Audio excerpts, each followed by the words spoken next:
Hi everyone, this is Tina from I Say So Quilting. I wanted to do a tutorial on how to do a quick turn binding.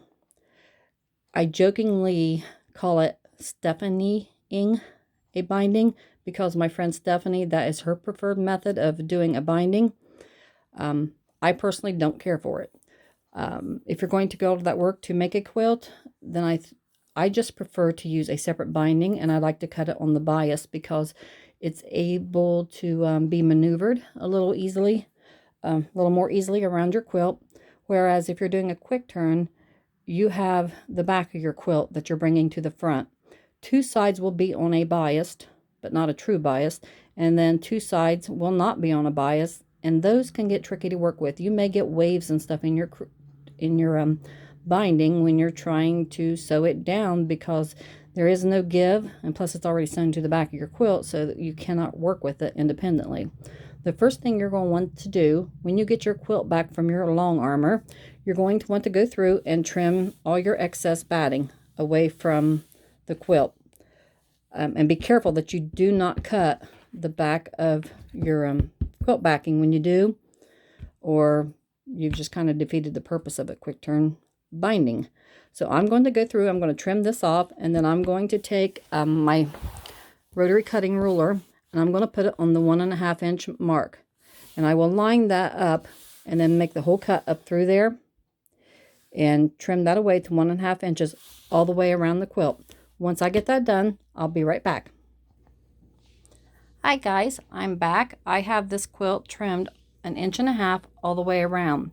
The next thing that you're going to need is a pressing surface, a hot iron on its highest setting, unless you're pressing something like nylon or something that would melt, whatever your quilt top can handle. Make sure your iron is set to that. And a glue stick. You want a kid's craft glue stick, one that's water soluble and that'll wash out. This will go on purple, but it's fine because it dries clear, and when you throw it in a wash, it's going to come out. You do not need to go buy fancy fabric glue sticks. These work just fine, or even go to Dollar Tree and get the 3 or 5 pack for $1. Those work just as well. So the next thing that I'm going to do is I'm going to take this 1.5 inch binding or edge that I have cut. I'm going to fold it in half. I will press that, and then I'm going to fold it over again and give it a press too.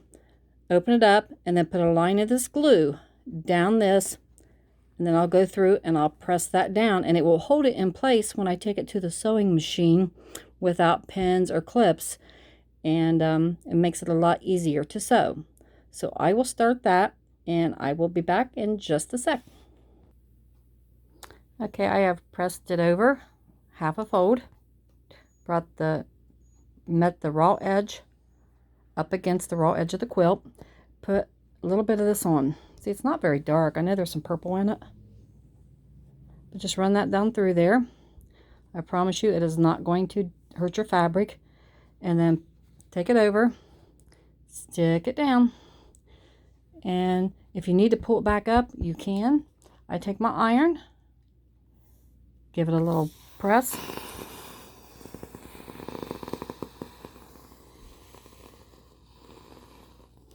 and see, that stays right in place. And if I need to reposition it, I can pull that back up. It's not going to hurt it. So give that a try. That does help. And I will be back when I get to the corners, and I will show you how to miter the corners. Okay, we're at the corner now, and we're ready to miter the corner. I like to go ahead, fold this under, and press this side all the way up. And then I come around to this side, and I start down here, and I do a few inches of getting that one folded over and pressed up. Now hopefully you can see this. When you open this up, you are going to find like crosshairs right here, and then there's a set also where the two corners meet. You're going to cut like right in between those, right across this tip, this dog ear you're going to take off. You'll have a little triangle when you take it off.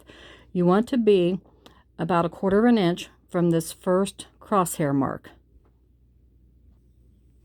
You're going to trim that off, and then fold this over about 1/4 inch, bring this side back down, and bring this side back down. And when you come up here, and then you fold this other part over. When you come down, bring this one up, you are going to have your 45-degree, sorry, my hand's in the way, you're going to have your 45-degree corner there.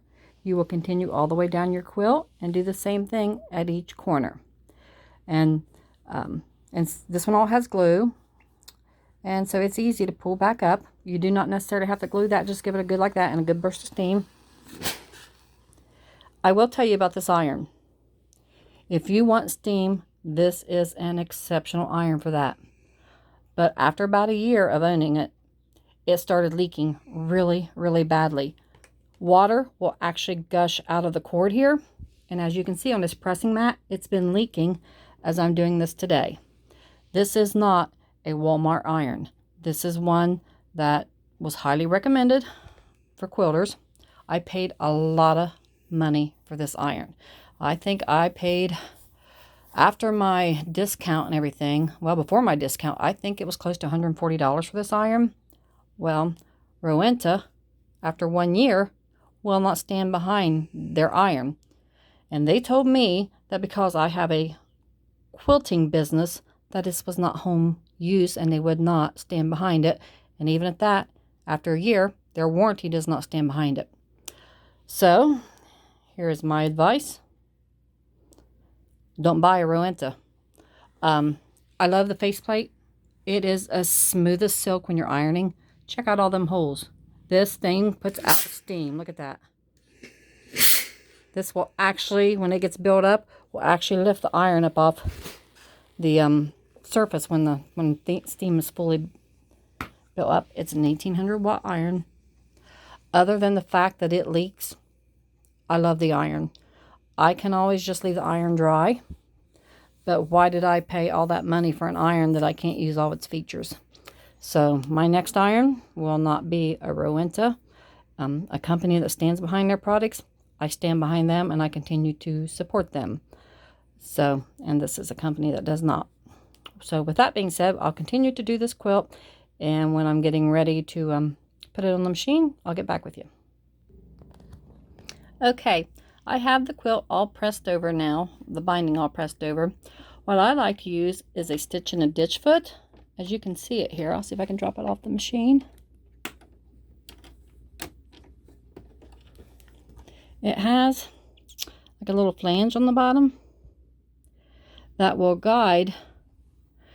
Typically when you stitch in a ditch, it does that. But if you look, I can run this right up along the edge of that binding, and it has a wide enough part in it here, it's not a single hole, that I can position my needle over a little bit more to the right, which is what I want to do. Things are so much easier when you have both hands. Okay, when I'm starting to sew, I don't start right at the very top corner. That is back here. I want to go down a few inches. I think I probably went down maybe a foot or so there. You can go down a couple inches if you like. That really doesn't matter. I would not start right in the corner. I like to use a stretch stitch. It's kind of a zigzag stitch. A straight stitch is fine. A regular zigzag is fine. But on my machine, I set the width to 2.5 and the length to 4.0, and that's the highest that this particular machine will go as far as the length with this particular stitch. And the reason I do that is because I want that needle to bite into this fabric and to bite in that fabric. And also, if you use a zigzag stitch, it will give a little bit of stretch without the thread breaking.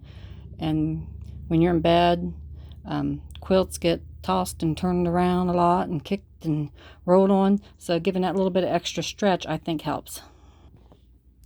Okay, I like to take a couple of stitches, and then I'll take a back stitch to just kind of secure that in, and then we'll continue all the way around, and then we'll be back when I get to the end of the quilt. Okay, we're coming up to the end, to the first miter. One of the tricks before I get on that is to make sure that your quilt is, the bulk of it is up on your table. If you don't have a table, use your ironing board and lower it down or something like that so that your quilt's not pulling against you as you're trying to sew the binding on. And that just makes it a lot more difficult. But I will come up here, and as I approach this corner, when I get right to the corner and my needle is in that position of that corner,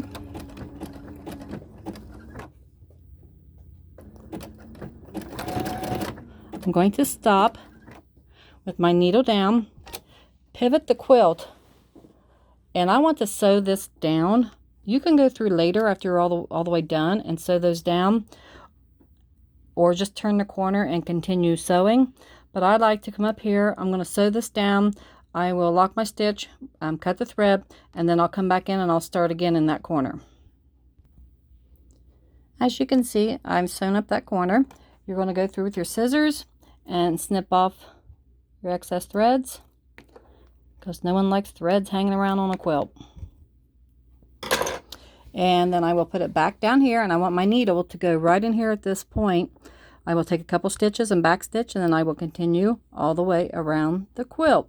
Another thing while you're sewing your quilt, while sewing anything, and it drives me crazy when I see it on TV, don't pull your fabric. Don't pull your quilt. You're going to end up messing up your machine. You could knock it out of timing.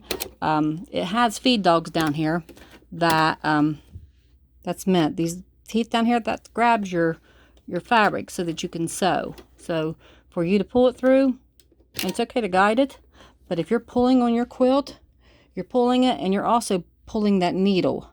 And you could break the needle, you could knock it out of time, and if that needle gets bent, it could hit your bobbin case and chip your bobbin, especially if you got a plastic one up. It could damage your thread, cause thread breakage, skip stitches, all that. So be nice to your machine. Don't pull your fabric. Okay, when your quilt is done, this is what it will look like with the zigzag stitch. Obviously, you'd have a different stitch if you did a straight stitch, which is perfectly fine. You do not have to use a stitch and a ditch foot. A regular